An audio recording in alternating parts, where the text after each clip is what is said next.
But for a kid, I must say, in the US, one toy is gonna piss them off. You don't want grumpy kids in the house, and so you want to. It kind of originated from a pagan background. For the weather of at that time when we say Jesus was born, which is December 25th. If it was true and the weather had not changed or climate has not changed much, then it would be practically impossible for them to live like we described today during that time for him to be born where he was born in a manger, somewhere where it was Mm-hmm. not well insulated. The child would not have survived. So that was a good period, the season for slaves then to celebrate like enjoy some freedom temporarily and then before going back into full slavery. Already you have an Yep. event going on a yearly basis, so that's already a potential target for people you can convert or make them right. And so you leverage that. You don't want to go and create Christmas, for example, in June when you have an event in December. Wow. Hello, hello, hello, and welcome to another episode of Lost Lagosians, a podcast covering topics about Lagosians, Nigerians, Africans, as well as trending topics and challenges of Africans that live in diaspora. I'm your host, Brother Mike. Today with me, I have a dear friend of mine, Mr. Joe. I'm really happy for you to be here. I'm glad that you accepted the invitation. It's quite an honor. So how are you doing today? How's the family, and how are you guys enjoying the festive period? Yeah, I'm doing good. Just trying to stay safe. I'm healthy and strong because this is COVID time and again with Christmas activities around, it's a lot of hustling and puzzling around. So I'm doing fine. The family is doing fine. Thanks for checking. I hope you're doing fine as well. Yeah, I'm doing good. Thank you for asking. So, what part of the country are you calling in from? Just so our audience can know. I'm right now. I'm in Atlanta, Georgia. Oh, wow, that's good. How is the weather down there? It's pretty nice. Today we had about what's about 56 Fahrenheit outside, so you had to wear like a sweater or something to go outside because it was a little bit chilly. That's quite cold for Atlanta, I would imagine. What's the mood around right now? Especially, it's Christmas period. We're recording this about a week before Christmas for those who are listening. Yeah, it's a good. This is an interesting time. You drive around neighborhood, you see lots of Christmas lights. Of course, not every home has that. People who celebrate Christmas, they have decorations, they have Iceman, snowman rather, snowman, and it's just fun to drive by with light and sometimes just drive around with the kids just so they can see some of this because they see it on TV, they talk about it from school, and I was like, okay, let's drive around. In fact, there are some places you can actually drive to whereby you just pay to get in and it's just like a ceremony of lights. So I'm not surprised about that at all. Yeah, for sure. Did COVID even affect Christmas at all? What I'm thinking about, again, I've not been able to go to the store to see anything. What I was thinking about is that, like with Santa and people sitting on Santa's laps and, and taking pictures. So now you have to be 6 feet from Santa, I Yeah, suppose. yeah, that's something. Okay, that's the one part I forgot. I have not seen that. Yeah, that's the one. I've not seen a lot of. I've not seen Santas around malls with people sitting on the laps taking pictures like it used to be. Yeah. So then also with some of the businesses impacted, I don't think there'll be that many Santas around. No, and some of them unfortunately were affected by COVID. Some of them are in poor health. Like I used to follow that. There is actually a National Association of Santas. I don't know if that's the exact name, but if that's something, if you follow that, you will see some of them lost, some of them passed away because of COVID. Some of them are not just in good health. Some of them are just taking precautions because of COVID. So there is that uh, shortage in human labor too, as far as that goes. But taking this back home, like in Africa, I mean, what's the Santa experience or the Christmas experience? For me, I haven't been in the States for a long time. I, I don't it's not very common. Let's say that. Was that your experience? Yes. So one of one aspect is the financial aspect. For example, here you go to stores, you have a lot of toys, and you see a parent with one kid. Kids have like tens of dozens of toys. Each kid, like based on what I've seen around from the people I know, each kid have dozens and dozens of toys, and so there is to get that. some money is involved. And even for those who don't have money, there are a lot of charity organizations out there actually giving out toys for kids. There are places where you can go and grab toys for your kids if you cannot afford to buy them because people donate them. Some people, if you can afford, you go get it. And then back in most of sub-Saharan Africa, a kid gets one toy, for example, right? In some cases, they don't. And sometimes, and then another issue is about the decoration. It can be expensive, bro. I won't lie to you. Like getting a Christmas tree, getting all the decorations, the lights, and all the things to do around. Those can be very expensive, and because of financial constraints, and so even for people who may or may not like it in sub-Saharan Africa, they have that challenge of doing that. So what I'm hearing you say is that the economy helps or hurts the Christmas celebration. Yeah, not necessarily help or help. I think it's also a matter of culture. For example, in some parts of sub-Saharan Africa, specifically Nigeria, Cameroon, Ghana, for example, in some neighborhoods, in some areas, I've seen Christmas is about eating a lot of food, and then some kids have opportunities to eat a lot of meat, for example, around that season. And then I'm playing around, visiting, going to grandparents, and then that's a season also where some kids get the opportunity to have new dresses or what they call Sunday dresses or whatever you want to call it, and kids get new pairs of shoes. So and then there's also the cultural aspect, and so it's not necessarily a matter of financial resources. I think that was just one aspect, because think about it. Generally speaking, for a lot of the kids out there, they don't care. They don't want a dozen toys, right?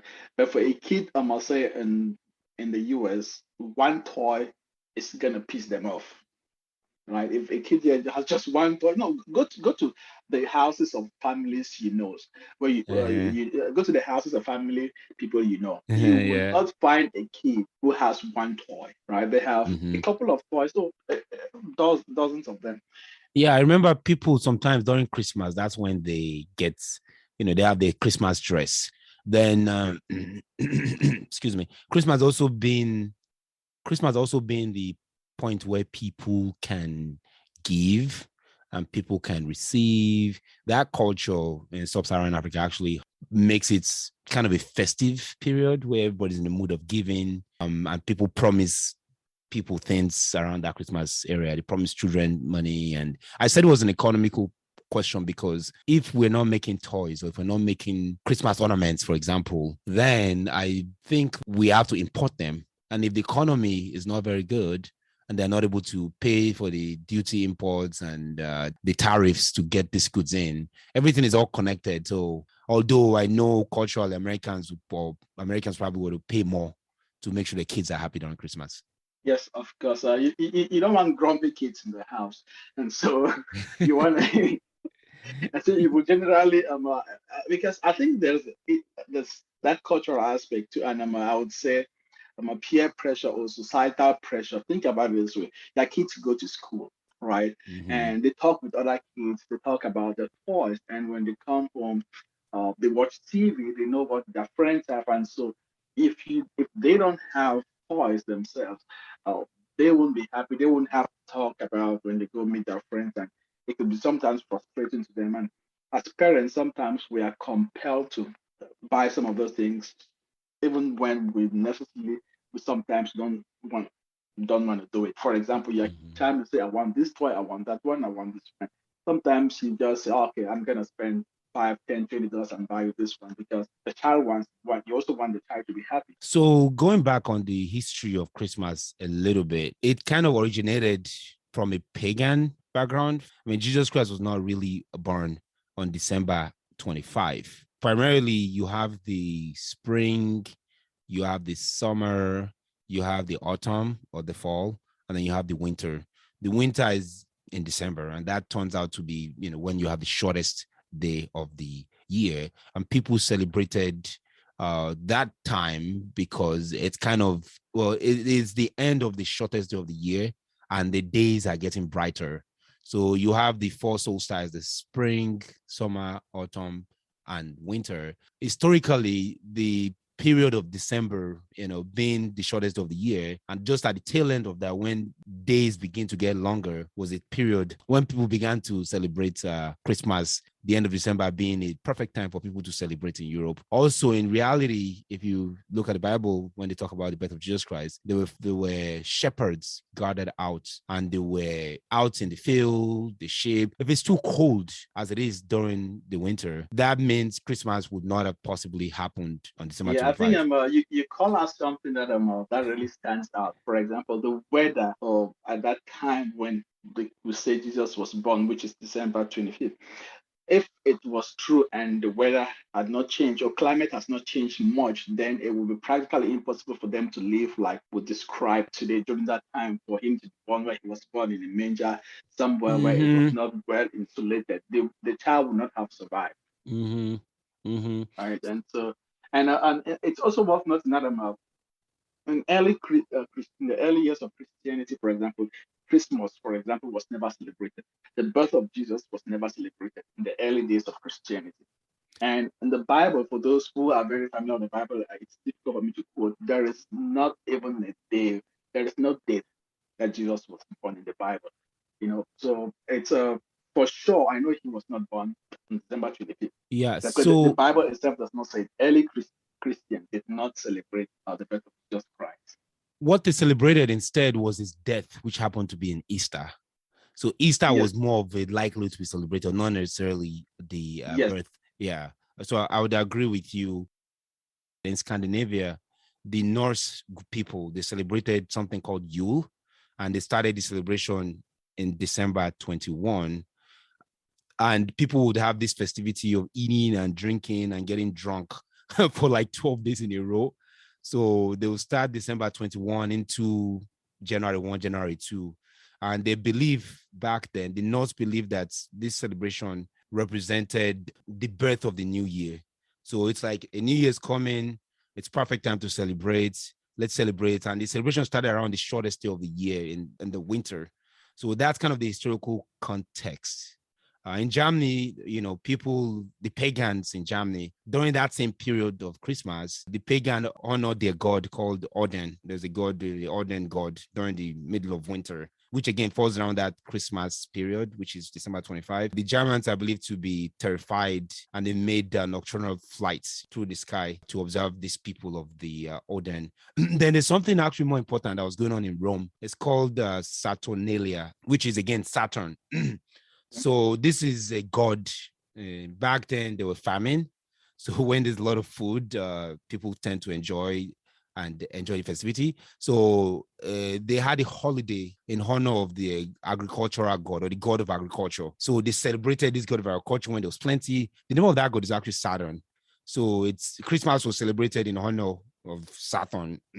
And they made this full month's festivity again right around the shortest day of the year, around winter solstice, and they continued for a full month. This is a time of hedonism. People were drinking and just lavishing and doing all kind of interesting things. It was also a time when slaves were able to be released for a temporary time back in the Roman Empire, and slaves were treated as equal with the free people. Then after the end, they go back Well, and that's became interesting. slave Wait, again. so so Go so ahead. so that was a good period, the season for slaves then to celebrate, like enjoy some freedom temporarily, and then before going back into full slavery. Yeah, exactly. Which I don't know, the way you say it doesn't sound good. So No, imagine it you're doesn't sound good. Yeah, it doesn't sound good. yeah, you're a slave and you get this 1 month whereby you honor this god, this pagan god Saturnalia, and then you just kind of enjoy and then you go back into slavery. Also around that time, the Romans, they also observe another feast called Juvenalia around that time. Again, this is they celebrated the birthday of Mithra, and it's called the god of the unconquerable sun. Actually, that's when they officially picked this December 25. December 25 was celebrated, just for this god of the sun. Yeah. And it was believed that the god of Mithra is a god born out of a rock. And this was the most sacred day of the year. So December 25 was the day the Romans, they really, they don't mess with December 25. Yeah, I think I'm if my history is right, I think it was Pope Julius the First or something who choose December 25th as a Christmas day. And I think if I can recall, where sometimes around the 17th century, Christmas was even cancelled in some parts of Europe Oh because there wow, was okay. some Did not know that. issues. Yes, Christmas was actually cancelled in the 17th century somewhere around Europe. I know in England, for example, because a bunch of reforms were going on around changes in religious reforms. So The Christmas Catholic was that one. might have been during the what's the name of that guy Martin Luther King. Yeah. No, no, that was before that time, I think. Oh, that was So, before. Okay, yes. okay, okay, okay, okay. So there were some so Christmas was affected, and I don't remember exactly the names of all the leaders or the politicians, the religious leaders Why would they involved in this. cancel? I mean, right now, there's a cancel culture, so we want to be careful about that. So I'm And I think wondering why they will cancel Christmas. yeah, I think it was back then, from what we hear from history, there was a lot of fighting issues. The church had a lot of authority back Oh then, for wow! example, as you know, So they were kind and of doing excessive, or they were going crazy, or yeah, getting drunk, or yeah. maybe, So maybe this is doing bad stuff. Yeah, yeah. it became a holiday in the United States in 1870. It was, I think, the 19th century. Yes, that Christmas became like a big deal. I think it makes sense though that the church would have cancelled Christmas because from a lot of the historical context I've read, the reason why they made Christmas a Christian thing was because the church wanted to ride on the festivity of the period. So imagine there's a holiday for the god of the sun, and then the missionaries were going out. They are replacing some of those pagan religions with Yeah. So, Christianity. So they just have to so adopt Christianity to match. yeah. So for me, sometimes I look at these things from a business perspective, right? For example, Mm, when you have a product or service, you want to have the biggest market and the least opportunity you have, you take advantage of that. So already you have an yep. event going on a yearly basis. So that's already a potential target for people you can convert or make them right. And so you leverage that. You don't want to go and create Christmas, for example, in June when you have an event in December. Wow, you could just use that think about it today. If you Yeah. have a business today, you want to sell, you want to share flyers, where do you go? You go to Mm-hmm. events. That's where Mm-hmm. you will see people. So if there's already an event, in this case, that was celebrated, call it pagan worship or whatever, or pagan activities. And so they're like, okay, let's take advantage of that and spread the word of the word that we want, and that may help us at least get some Christians. It will help you get some publicity, I guess, and Yes, to exactly. spread it. Yeah, okay, that kind of makes sense. Even though technically, oh, of course, I don't know when the religious groups agree on that Jesus was actually born. But let's say, hypothetically speaking, if Jesus was born in June, but then you have this festivity that you guys have been celebrating for 2,000 years in Rome, and then you are trying to spread Christianity. Why would you create a new holiday in June if you can just merge the holiday in December that the pagans are celebrating the sun or they are celebrating the god of agriculture? Why not just match that with your Christianity, and then hopefully maybe you can get some people to be converted into Christianity, and then the economy is already booming. They are shipping liquor from all over the country. People are enjoying and having a nice time. So just kind of mix it all together.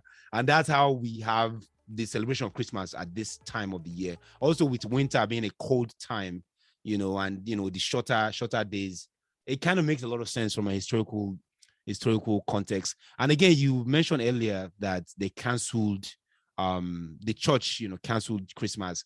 And I think that might have been during the era of the Puritans, because the Puritans were like, this is not what we're about. Maybe they are more about Easter, which celebrated the resurrection of Jesus Christ, not necessarily the birth of Jesus Christ. So they canceled that for like a period of time. But then you have World War II, World War One, the Industrial Revolution. So it kind of makes sense. I think Jehovah's Witnesses are one of the Christian groups who openly say Jesus was not born on December 25th. They clearly say that.